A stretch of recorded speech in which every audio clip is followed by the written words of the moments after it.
अस्सलाम वालेकुम जी, उम्मीद है आप लोग खैरियत से होंगे।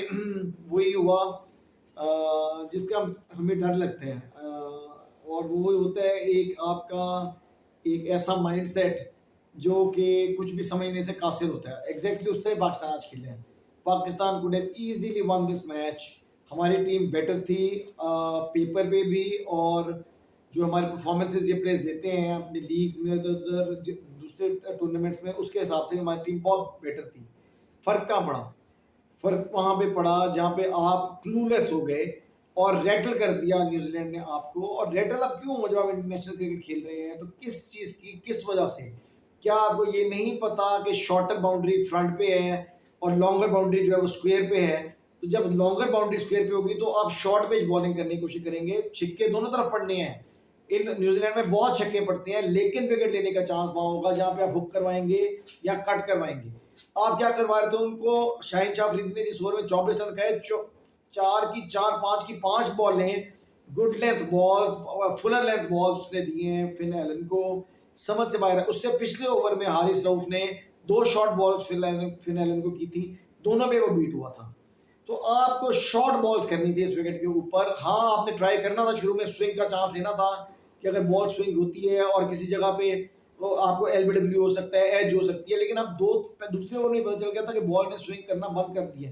तो शाहीन शाह अफरीदी की अकल की मैं दाद देता हूँ कि he kept on bowling Fuller length और सर के ऊपर से चौके छिक्के खाता रहा और कमाल खाए। और पूरी बॉलिंग लाइनअप ने किसी जगह पे ये नहीं सोचा कि हम लोग इनको शॉर्ट ऑफ लेंथ बॉलिंग करें या शॉर्ट बॉल करें, क्योंकि एक दो बॉलें जो हारिस रऊफ ने की थी उनमें उनसे शॉर्टें नहीं लगी थी, लगती भी शायद 6 भी लग जाता लेकिन आउट होने का चांस होता। तो बेसिक बेसिक क्रिकेटिंग नॉलेज की कमी, बेसिक कॉमन सेंस की कमी की वजह से आपकी टीम आज ये मैच आ रही है। मुझे नहीं पता वो हाई परफॉर्मेंस आपने बॉलिंग कोच लगाया, बड़ा ज़बरदस्त ऑलराउंडर होता था, बॉलर होता था यासिर अरफात, उसका इनपुट क्या था? यहाँ इनपुट लोग देते हैं तो हमारी टीम में इतनी कैपेबिलिटी नहीं है कि उस चीज़ को समझ सके और रैटल हो जाती है 2 मिनट के अंदर। आपको देखना है कि आपको देखिए, फिर आप डैरेन मिचेल को उसके मुंह पे बॉलिंग करते हैं। दुनिया का सबसे जबरदस्त बैट्समैन है, सर के ऊपर से छिक्के मारने वाला इस वक्त हो, चाहे वो स्पिनर हो चाहे फास्ट बॉलर हो, उसका फुटवर्क इतना अच्छा है कि वो सर के ऊपर से सीधा साइड स्क्रीन पे छिक्का मारता है। तो क्यों आप उसको बॉलें दे रहे हैं? उसे स्क्वायर पे हिट करने दें, let him hit towards the off side और towards the mid off region. You are giving him balls in his mouth in front of his pads और वो उनको सीधा उठा रहा था। इतनी इजी आपने पिटाई करवाई है। आज कोई क्लब क्रिकेट की टीम भी ना इससे बेटर बॉलिंग कर लेती। तो शाहीन शाह अफरीदी का ये पहला टेस्ट था जिसमें वो बुरी तरह फेल हुए हैं। मुझे तो उनकी अपनी जगह टीम में जो है ना रहते हुए रखनी पड़ेगी क्योंकि कैप्टन है। अदरवाइज जितनी गंदी फॉर्म में वो बंदा पिछले 5-6 महीने से है, अल्लाह हेल्प करे पाकिस्तान की कि वो बंदा फॉर्म में आ जाए, वरना वो बंदा तो बिल्कुल इस बॉलिंग भूल चुका है, बिल्कुल भूल चुका है, उससे बॉलिंग नहीं आ रही। ही इज़ एन एसेट, उसको प्रिजर्व करना चाहिए। और बाबर आजम के बारे में मैं ये कहूँगा कि पता नहीं उनका माइंड अभी क्रिकेट पे है कि नहीं है।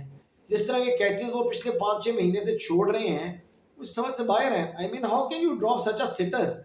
उस विकेट में वो विलियमसन आउट हो जाता, उस बॉल पे 2 बॉलों के बाद फिर एलन आउट हो जाता, 30 ऑट फॉर 3 हो जाता, तो गेम का नक्शा ही पलट जाना था। इससे पहले भी इंग्लैंड के खिलाफ यहाँ सीरीज हुई थी, सिटर छोड़ा था उन्होंने मिड ऑन पे, फिर एक मिड ऑफ पे सिटर छोड़ा था। तो बाबर आजम को तो कहीं करीब खड़ा करना चाहिए जहाँ पे इस तरह के स्कायर्स उनको ना पकड़ने पड़े। He is not a good fielder, he is a bad fielder in fact. और मुझे लगता है अभी तक फुली फोकस नहीं है अपने क्रिकेट के ऊपर। एक एसेट है, हमारा किंग है no doubt, and he will have to come back, he should come back, और वो उसको करना पड़ेगा, वो करेगा इंशाल्लाह ताला। लेकिन सब चीज़ों को ओवरकम करना चाहिए, इस लेथार्जी को ख़त्म करना चाहिए। मैच कैचेस विन मैचेस, उससे भी बड़ी गलती, जो सबसे बड़ी गलती उन्होंने की, जहाँ पे रिजवान आउट हुआ, फ़खर जमान को बैटिंग करने के लिए आना चाहिए था, इसलिए कि आपको 10-11 का रन रेट चाहिए था। Fakhar was the man to come there. Babar को सिर्फ इसलिए 1 डाउन भेज देना या 2 डाउन भेज देना, 1 डाउन भेजा इनफैक्ट, क्यों भेजा आपने बाबर को 1 डाउन? आपको फ़खर को भेजना चाहिए था, इसलिए कि आपको बहुत ज़्यादा रन रेट। बाबर 1 डाउन तब ठीक है जब आपने 160, 70, 80 रन करने हैं, जहाँ आपने 250, 250 रन करने हैं, तो बाबर को नीचे आना पड़ेगा। आप ये कॉमन सेंस है ये भी कि आपको बाबर को नीचे भेजना है। बाबर के अंदर वो स्ट्राइकिंग पावर नहीं है जो फ़खर के अंदर है, जो साइम अयूब के अंदर है, जो इफ्तिखार के अंदर। आपको बाबर को वहाँ भेज के, बाबर टू किस टाइम रन रेट 10 से 12 पे चला गया, उसके बाद उसने 180 के रन रेट पे, स्ट्राइक रेट पे स्कोर किया, but that wasn't going to win you the match, that was never supposed to win you the match. तो आपने टैक्टिकल ब्लंडर वहाँ पे किया कि आपने 1 डाउन फ़खर को भेजने के बजाय बाबर को भेजा 225 चेज करते हुए। हाँ, आपके 2 प्लसेस थे आज।